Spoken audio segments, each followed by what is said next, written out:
Hello everyone, I'm Escambia County Sheriff David Morgan, for those of you that don't know me. I've been honored by this great community to be elected to a third term as your sheriff.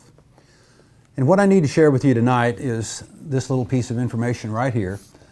This is the Escambia County Sheriff's Office budget submission for the next fiscal year. The reason why I'm coming to you tonight and wanting to have, if you will, almost in the vein of the old fireside chats with, President FDR, Franklin Delano Roosevelt. It's important that our community understand who we are, what we're about, and where we're going, and why the Escambia County Sheriff's Office is taking the position that it has taken on the budget. So let's begin this monologue in 2009. Again, for those of you who are longer-term residents in Escambia County, know that that's the year that I assumed the office of Sheriff of Escambia County. And almost immediately, right out of the chute, was hit with some, what I guess most elected officials would call some significant events. I was advised, because of wrong past doings, that we were under a Department of Justice investigation by the DOJ, as it's commonly referred to, for long-standing civil rights violations in Escambia County involving the Escambia County Sheriff's Office. In addition to that, we were advised by the County Commission that I was expected to reduce my budget by $6 million. Of course, follow on to that was the Billings case, and near the end of that year, we had a late-term hurricane come in. So I guess you could say my first year in office was a baptism of fire. Learned a lot by those experiences as your sheriff. Kind of toughened me up, made me a lot smarter politically, and I think it also allowed me to get the measure, if you will, of the Escambia County Board of County Commissioners and how they work and operate. As most new people to a job, you give everyone a clean slate, meaning that if you deal with me honestly, then I intend most assuredly to deal with you honestly. And not having been originally from Escambia County, I didn't bring any past bad experiences with me to this office, because I literally did not know anyone that was serving on the county commission, personally or professionally. And so hopefully they also gave me a clean slate. I've learned now over 8.5 years, I've been in office now 8.5 years, that sadly that's not involving any reciprocity with my Board of County Commissioners. Some of the things that I'm going to say to you tonight are a little bit painful to me, because they're very direct, and we all like to be as civil as possible. But it's more important that we be professional, and yes, civil, but also very direct. And so we worked with the County Commission that first year in office, and we reduced our budget by $4 million. Didn't hit the $6 million mark, it was just literally impossible.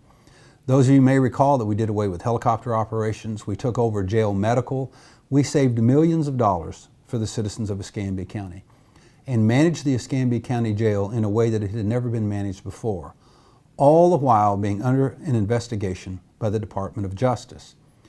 Now, you would think that the Board of County Commissioners would be, applauding us for that, because during that entire time, we never went back to the Commission and said, hey, we need to fix these things right now. As a matter of fact, every budget year, and I encourage people to pull, again, the archives from the Board of County Commissioners. At the end of each budget year, I would warn the County Commission that my budget was contingent upon the Department of Justice investigation not being completed, meaning that when the final investigation came in, we were almost assured that there were going to be some mandates that would require us to amend our budget. And so we were under investigation for 4.5 years. And yes, when they did file their final report, it required an additional 100 correctional officers, some associated administrative support staff, I think it was about 27 or 28, and also millions of dollars to correct the facility, because as you well know, the one that's referred to as Old Castle Grayskull, the main jail, the large gray concrete building that's still standing, needed millions of dollars in repair. Now, of course, when we presented that budget, as you can well imagine, it wasn't well received by the County Commission. But I will tell you that we're in the budget problems that we are today because of inept mismanagement by the Board of County Commissioners. So let me take you back now to 2012. As you recall, we had a devastating flood in 2012. And the CBD, which is our other jail that we had in Escambia County, the one that eventually blew up, and we'll get to that in just a moment, was flooded. Tremendous amounts of damage in the first floor, commonly referred to as the basement of the CBD. That was our consolidated booking. And when the floodwaters were remediated out, we went to the Board of County Commissioners when we found out that they were going to rebuild that first floor. And there's a letter, and again, this is all archived for historical purposes. I wrote a letter to the County Commission. At that time, the county administrator was Mr. Randy Oliver. And I stated in that letter that I'm adamantly opposed to you rebuilding the jail as it exists. Why? Because it is on a natural floodplain. And also at one time, for those of you who are long-term residents of Escambia County, I guess there was actually a natural pond in this area. And so we opposed the county commission doing that. My staff went so far as to locate some flood remediation grants from both the federal government and the state that it would basically have offset all of the cost for the reconstruction of CBD, because we knew that a flood event was always lingering just around the corner. For those of you, again, who have followed some of this saga, you recall that we were told by the Board of County Commissioners that this is a once-in-a-100-year event, that we just don't see rainfall such as this in Escambia County that often. We were also told that the administration of these grants was too difficult and too time-consuming, and that they had determined they were going to rebuild the first floor. Now, what I did with the Sheriff's Office servers, meaning our backup computer systems, which until that time had been housed in the basement of the CBD, we moved those over to the training section to get them above the floodplain. But because I don't own facilities in Escambia County by statute, those are all owned by the Board of County Commissioners, they went on and rebuilt the first floor and put up what they called a flood retaining wall. Now we fast forward to the completion of the Department of Justice investigation. At that time, we presented a budget to the Board of County Commissioners that included not only pay raises for our personnel, both administrative and sworn, issues to again address what we call pay compression, but also the required upgrades to again meet all of the requirements found in the Department of Justice investigation.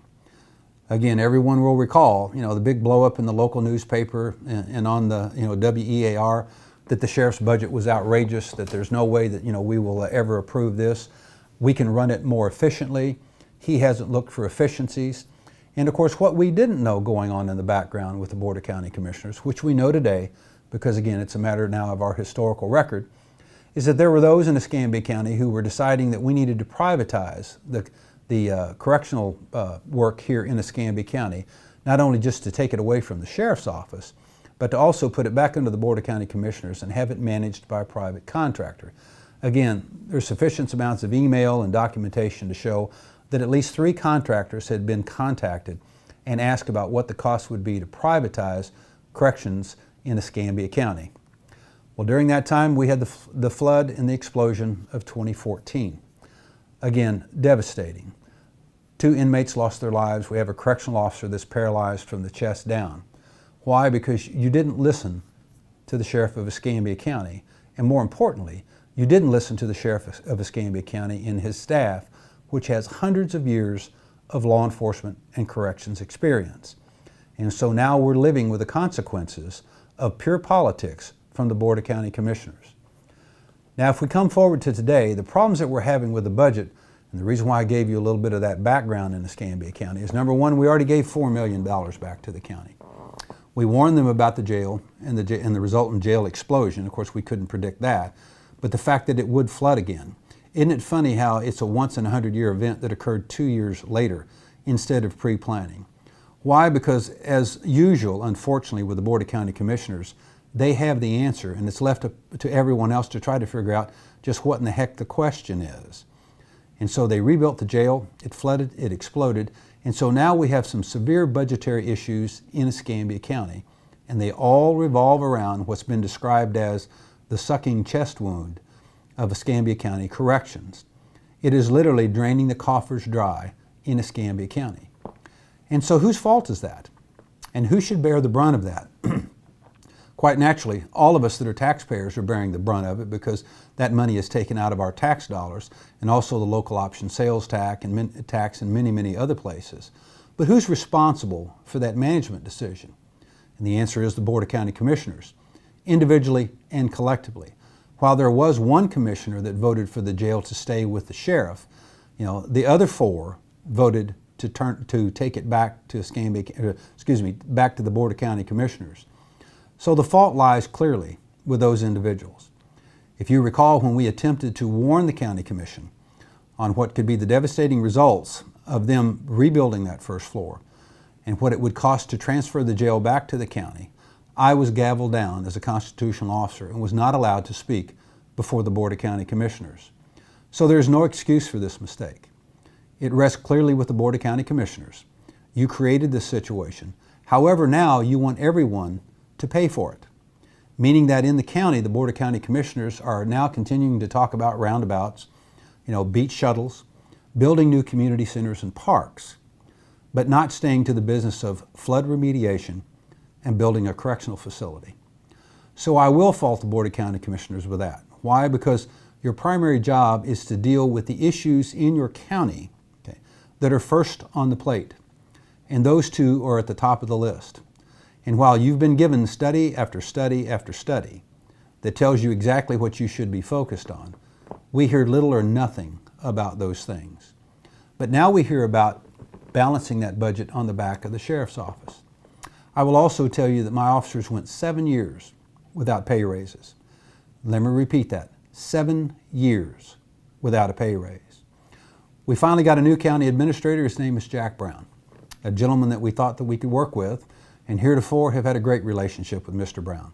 And I also understand that Mr. Brown is not an elected official, and he also takes his direction from the Board of County Commissioners. As a new administrator, we came to him with our pay compression and pay issues, and we advised him that we could no longer go without pay raises at the Escambia County Sheriff's Office. And oh, by the way, we're going to independently commission a pay study to right-size an issue called pay compression.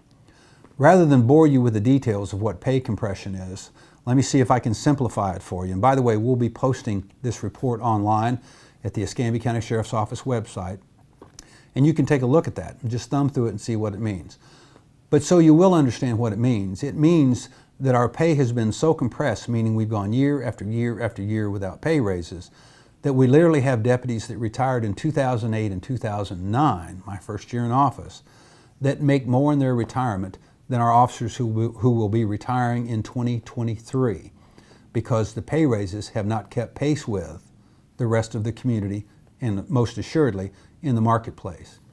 And so you say, well, how could that happen, Sheriff? Because when it was under the civil service system, there were annual and routine pay increases called step increases that ensured that our officers kept pace with what was basically across the board in the state.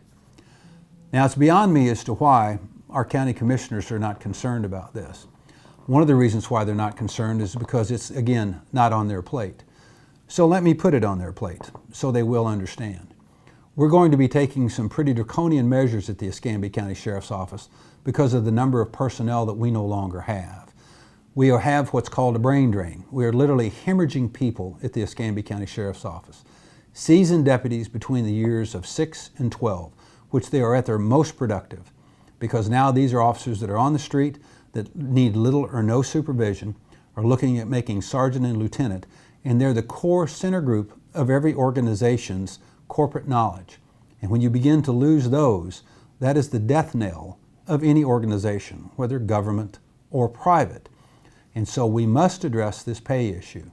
You might be surprised to know that when we put our pay study together in our budget submission to the Board of County Commissioners, Chief Deputy Eric Haynes did a survey of sheriff's offices throughout the state of Florida.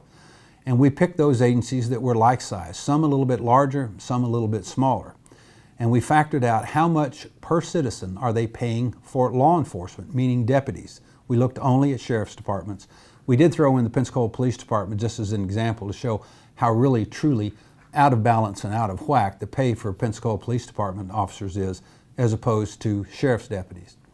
You're paying approximately $216 per deputy, per citizen in Escambia County. When you divide that out per week, you're getting a deputy for about $4.15 a week in Escambia County. Almost all like-sized agencies and communities, not taking into consideration, by the way, rates of crime and rates of incarceration, are up in the high 200s to 300s. Some in Pinellas County are over $450 per deputy per citizen. But for $4.15 a week, that's what it's costing you for a deputy in Escambia County. To say that that's outrageous, is to really simplify a complex question and say it's beyond me, why we have gotten to that. But I think probably one of the answers to that was a statement made by Grover Robinson, County Commissioner for District 4, when he made an observation during this briefing when our chief briefed on the rates of crime in Escambia County and in the city of Pensacola. and he was surprised to note that the crime rate in the city was higher than it was in the county. This is a third-term sitting county commissioner. We brief this every year. So that's clearly indicative that I have a county commissioner that probably pays little or no attention to law enforcement issues within the county that he serves. There are other more egregious examples of this that I'll get to in just a moment. But we're going to stop this nonsense right now. I want the county commission to understand that I am looking forward to appealing this budget to the governor. You raised the budget in Escambia County by $19 million this year, and you could not find $3.6 million to right-size the sheriff's office for phase one, not only for a 3% pay raise, but to begin to address this issue of pay compression.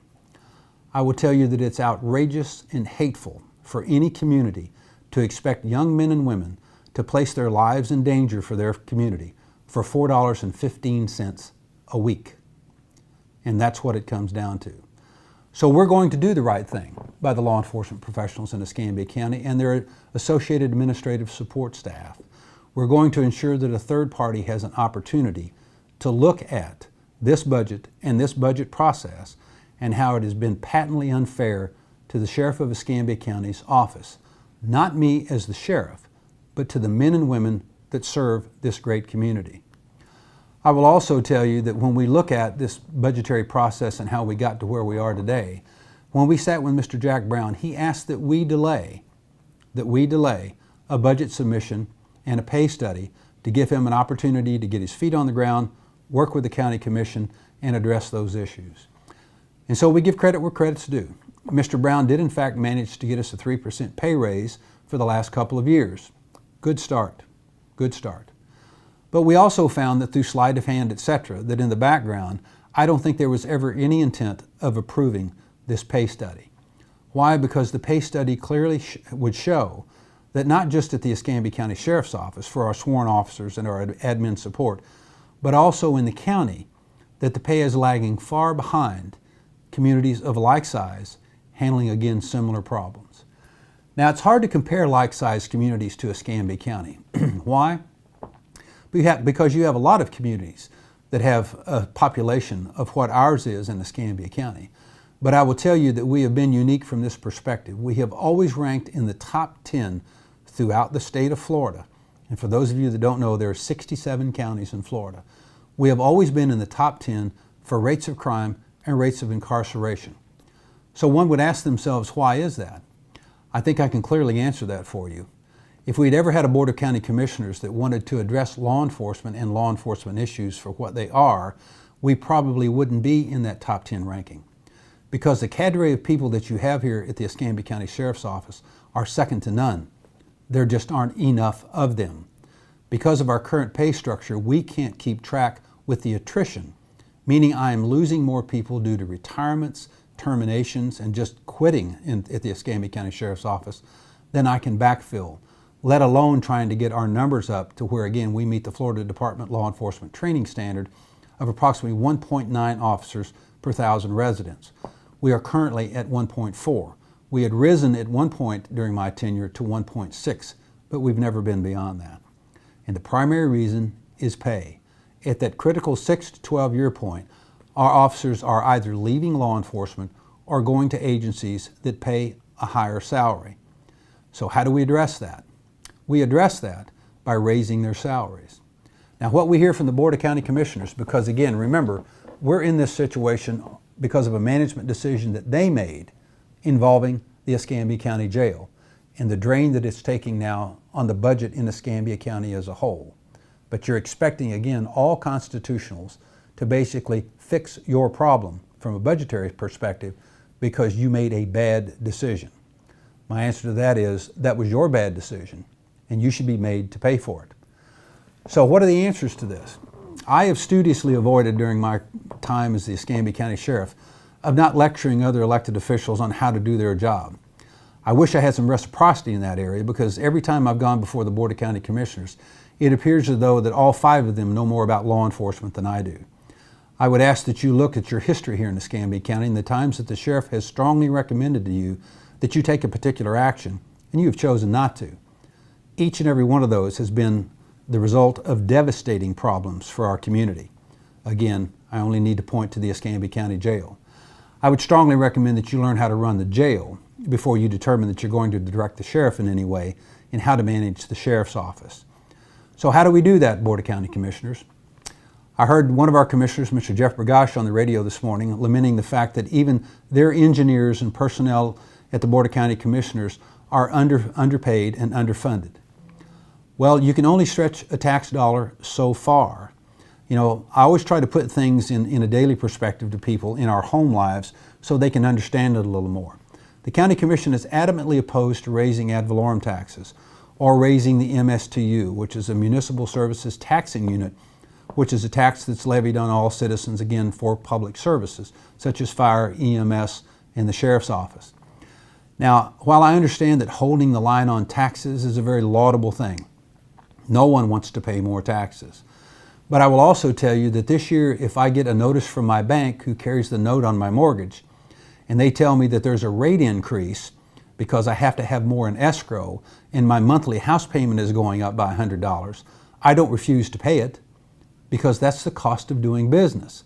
And so if I have two options, do I want to keep my house and my mortgage and pay the added increase, or do I turn my house back over to the bank? And that's where the Board of County Commissioners is now. You need to stop expanding the tax liability base by building community centers and parks and other things that require more personnel and maintenance and upkeep, and focus on the basic infrastructure in Escambia County: law enforcement, fire, EMS, flood remediation, and the jail. Those things alone are enough to keep 5 commissioners very busy if you did it and did it right. And so I think you're faced with a situation here as to where you have no choice but to increase the ad valorem taxes, because you're telling me the money is just not there.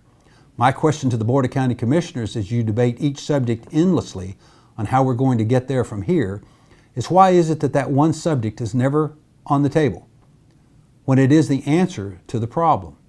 And so I will tell the citizens of Escambia County that I am asking for the Board of County Commissioners to raise taxes in order to fund law enforcement, fire department, and EMS, basic social emergency services, to bring the pay in line with the rest of the state. Now, if the Board of County Commissioners would like, you may blame this on me as the Sheriff of Escambia County. Someone has to show some courage. You know, I recall right after being elected to office and the issue of the jail came up, Mr. Stephen Berry, Commissioner of District 5, in discussions and negotiations with our folks when we walked out of his office, clearly stated to us that he did not want to see the jail go back to the County Commission, that he was going to vote for the jail to stay with the Sheriff's Office. He promptly went down to the Board of County Commissioners meeting and voted to take the jail back to the Board of County Commissioners. What courage. What character. To tell us in one meeting that you're going to stand with us, and then in an open forum not do that. Now I would ask the citizens of Escambia County, understanding now a little bit of this saga and this debacle that we've dealt with the Board of County Commissioners, would you be in business with people that did these things, that asked you to wait for a pay study, that we'd get the pay increases and the pay compression answered, that when the economy got better, as Grover Robinson promised many, many times, that everybody would get their adequate pay raises and that we would right-size the ship? How long do we wait? How long do we wait when we know what the real answer is? And that is, you can only stretch a tax dollar so far. So Board of County Commissioners, you need to do the right thing. Number one, read what we send you. I can tell you that none of you read the JCI study, and I'm sure none of you have probably never read the Department of Justice investigation. I know that for a fact because when it was completed and we were going through the budget process with the jail before we turned it back over to the County Commission, I asked a few of you, had you? And then my second statement to you was, tell me the truth because there's going to be a test. I'm going to ask you questions about what's in this study. And then what I heard back invariably from my county commissioners without exception is, well, you know, I've seen it, I reviewed it, but I haven't read it. Read what we send you. You'll be able to avoid a whole host of problems. And so now I'm sure I'll be inundated with local experts, as you did when we turned the jail back over to you, who know oh so much more about running the Sheriff's Office than Sheriff David Morgan does. So let me reiterate at the end of this video and this monologue. I want to thank everyone for your time. I encourage you to back check everything that I've told you in this video. And if you have any further questions, please call us. But I want the Board of County Commissioners to understand that I am looking forward to going to Tallahassee. I'm looking forward to going to Tallahassee every year until you sit with us in good faith and give us the budget that you know that we deserve, that the men and women of the Escambia County Sheriff's Office deserve. Make no mistake, I've told some of you in the past, I don't play poker. And so we'll do this every year until we correct this long-standing problem. I owe this not only to the citizens of Escambia County, but I owe it to the men and women who work in this agency, both sworn and non-sworn. So look for a reduction in services. We most likely are going to stop escorts for our funerals, a long-standing Southern tradition. It hurts me to have to do that. I've already spoken with Superintendent of Schools Malcolm Thomas. We will be reducing and/or eliminating the School Resource Officer program. We're also terminating our contract with the First Judicial Circuit Court System, except for providing bailiffs in the courtroom. We'll not be providing security at the front and back doors to that facility, and many others are to come. Why? Because I will manage the Escambia County Sheriff's Office by focusing on core crime issues and areas in Escambia County with the limited resources that I have due to the continual budget reductions from the Board of County Commissioners. I'm Sheriff David Morgan, honored to be the Sheriff of Escambia County, and I can promise you that we will provide the best services that we can from the fine men and women who currently serve this county. Thank you very much.